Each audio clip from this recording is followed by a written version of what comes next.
June 20th for all of us in High River is obviously a day that none of us are going to forget. For myself, that day began very early in the morning, at about 5:30 in the morning, when I was awoken by a call that we had opened our emergency operations center. And having gone through 3 of these similar situations before, I was prepared for a similar type experience with some overland flooding and damage to the community of that nature. At approximately 7 o'clock, I think it was 7:04, the council declared a state of local emergency, and even still at this point we were still under the incorrect assumption that we were dealing with what we probably can term as one of our regular floods. Things rapidly began to deteriorate. By 8:30, 9 o'clock, of course, we began to see serious flooding in the Wallaceville neighborhood, which we had to evacuate, and the downtown began to show some seepage. At 9 o'clock, we began to get quite concerned as we saw the floodwaters begin to increase in the downtown area, and increase meaning they were just inching forward, getting more of the streets wet. Still maybe, a half an inch deep. This is at 9 o'clock in the morning. At 9:30, that water was 3 feet deep.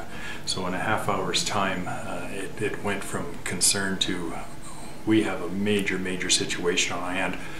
At this point in time, we had to move out of our emergency operations center, which is in the town office here, and relocate in the fire hall. And now the emphasis became not on trying to control the oncoming flood, but safety and security of our citizens, and that was paramount for that day. And our entire first responders and everybody involved in that just did an incredible job to get people out of danger and to our reception centers, and to begin the evacuation of the whole community. When I've been asked about how I felt about that day, it's on that particular day, you're just working hard to ensure that things are going as properly as possible, and the real emotion for me didn't hit till the next day.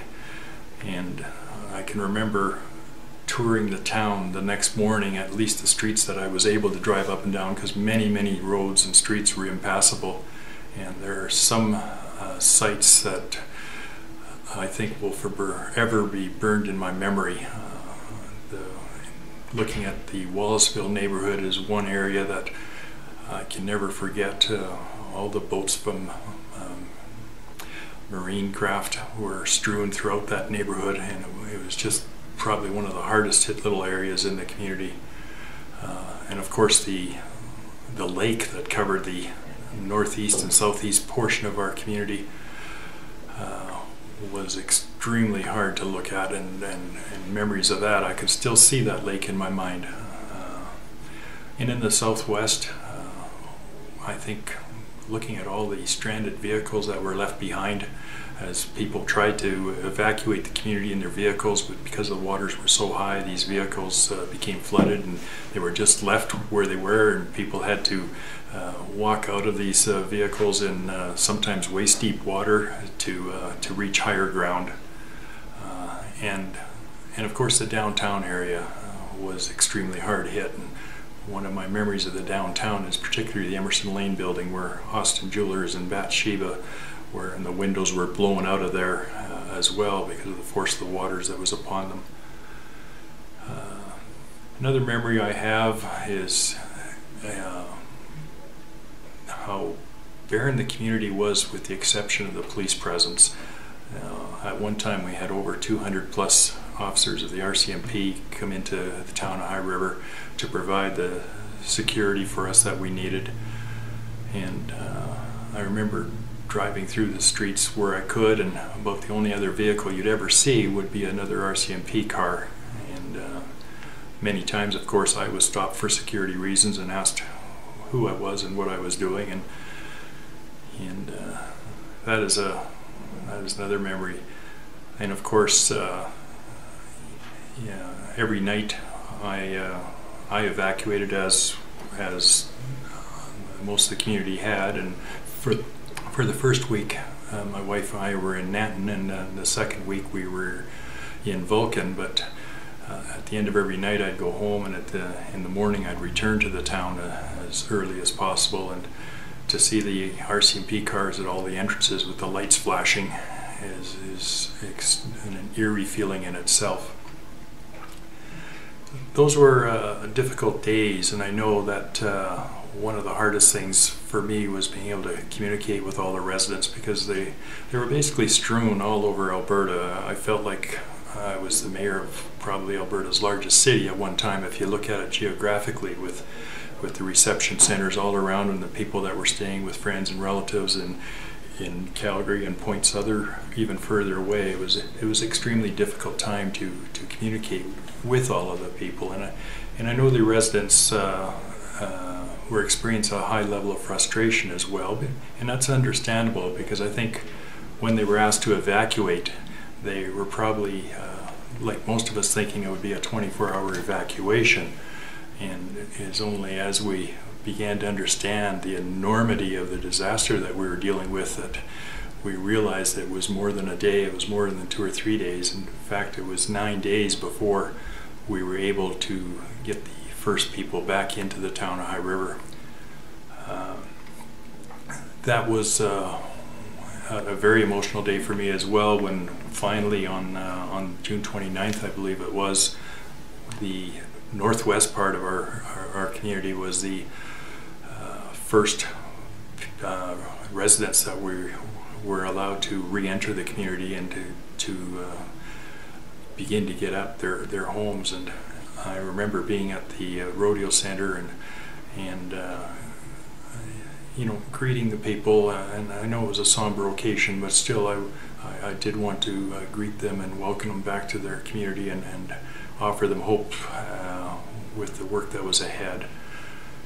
And the days following those folks, it was a sad sight to see the chaos in their neighborhoods, and chaos is probably the word I'd like to see, because the streets were just lined with waste receptacles, and all the contents from every basement in the northwest seemed to be either piled in these bins that were overflowing or just stacked on the curb, and it was so emotional to see that as well. And of course that same scene repeated itself every 2 days as we allowed another section of the community to re-enter, and that was a very difficult time for the community. But still, on the other hand, some good things were happening too, and I speak of all the volunteers that came to the community. We were averaging about 2,500 volunteers, and that was so heartwarming to see, because all of our residents needed help. Many of our residents, particularly in the northwest, are seniors, and that was just an overwhelming task for them to begin the task of cleaning out their basements and dealing with the mess that was left behind. And these volunteers were just a godsend to have these folks come in. It's been now a year, of course, almost a year. We're coming on the first year anniversary, and the town has come a long ways. And I think back, and probably what bothers me most of all is that, you know, this didn't need to happen. All the things that both levels of government are helping us with now are things that previous councils have been asking for a long time. No town needed to go through what we needed to go through, and yet we did, and this town is surviving. We'll be stronger for that. But I think we also need to remember that a lot of people still in the community have been hurt. They've been hurt financially, they've been hurt emotionally, and insurance hasn't been there for everybody. The DRP program has still got its warts and bumps in it that a lot of people are having frustrations with, and bit by bit we still need to be aware of all these folks that need help, and do the best we can as we're moving forward.